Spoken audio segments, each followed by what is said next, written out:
Hi guys! Welcome to our channel! Ayan, kamusta ka po? Sana po ay okay ka lang and if you are not yet connected to our channel, please do subscribe and click our tiny notification bell so that you'll be updated every time we have the new upload videos. Disclaimer mga idol, ang video ito ay para lamang po sa may bukasang kaisipan at may malawak na pang-unawa. And for today's video ay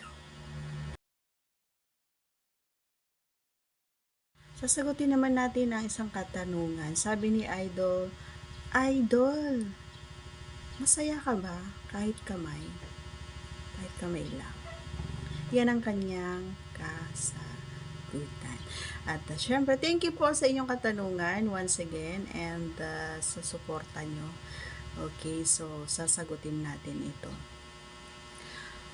Alam mo, Idol, isa sa parte ninyo na makakatulong or nagbibigay ng daan para mas ma-aim yung goal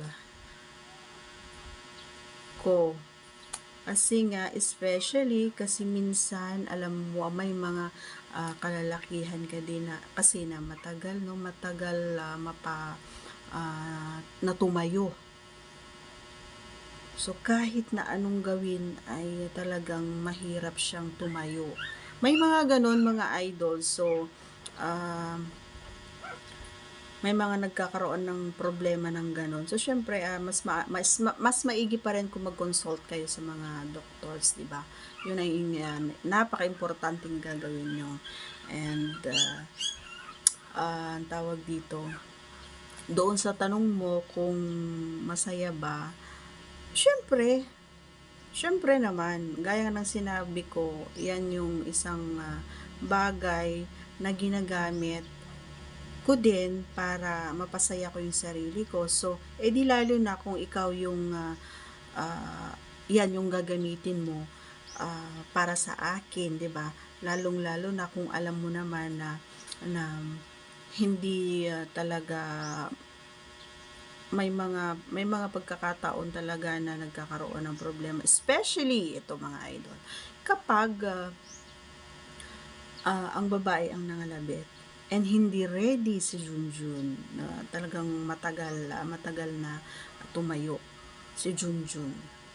Ayan, so comment down below kung hindi nangyayari ito sa inyo or kung nangyayari sa inyo, kasi nga may mga pagkakataon na nangyayari sa amin yung ganito, yung pagpagod siya, nakainom siya, and then ako yung gusto ko yung eagerness ko na kami is kahit nahihirapan ako, gusto ko pa rin sana na maging stand siya, pero wala. And syempre gagawin ko ang lahat para matapos ako, especially kapag nakainom kasing lalaki. Pag nasobrahan, wala ka nang magagawa, tutulungan ko talaga niyan. And ang ginagawa ko na lang mga idol is ginaguide ko siya or iginaguide ko yung kamay niya, or kapag ganun naman na talagang hindi nang makatulong si Junjun, so ang ginagawa ko ay pumupunta ako doon sa taas and itinatapat ko na lang si Pipay doon sa kanyang mukha, and then sasabihin, syempre kapag kumakain ka naman, 'di ba idol, is gumagamit ka naman ng yan, 'di ba? So ano nga ba yung gagawin mo? So ang sinasabi ko sa kanya, ilagay niya yung ano niya doon, yung yan, and then yun, kumain siya doon, kumain siya ng mani. Yan. Siyempre, ginaguide ko lagi siya kapag may nakainom na or pagod, yung wala siya sa mood. 'Di ba mga idol, hindi naman lagi gusto nyo, 'di ba? So, may mga pagkakataon na babae rin yung nangangalabit. So, ikaw idol, anong ginagawa mo kapag yung partner mo yung nangangalabit, 'di ba? Lalong-lalo na pag wala ka, no choice ka kasi kailangan mong pagbigyan. Ganon din naman kami mga babae, no choice kami. Kasi nga, yun yung isang parte or obligasyon namin bilang partner, diba? So, gaya ng sinabi ko kanina, pumupunta ako doon and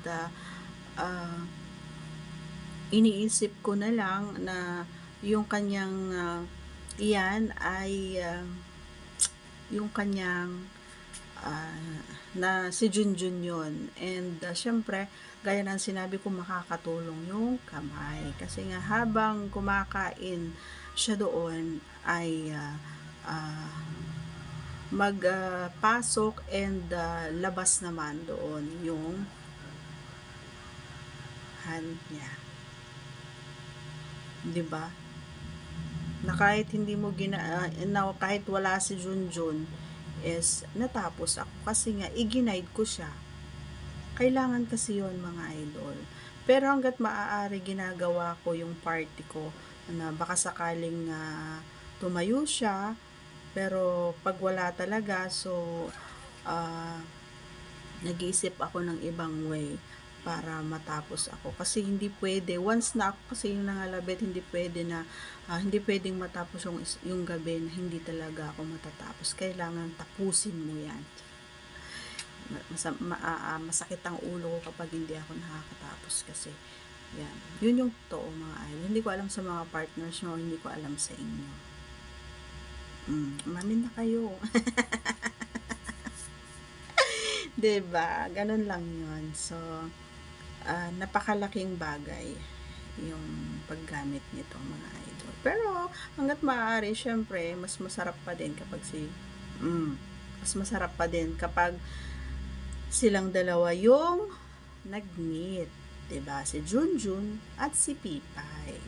Okay?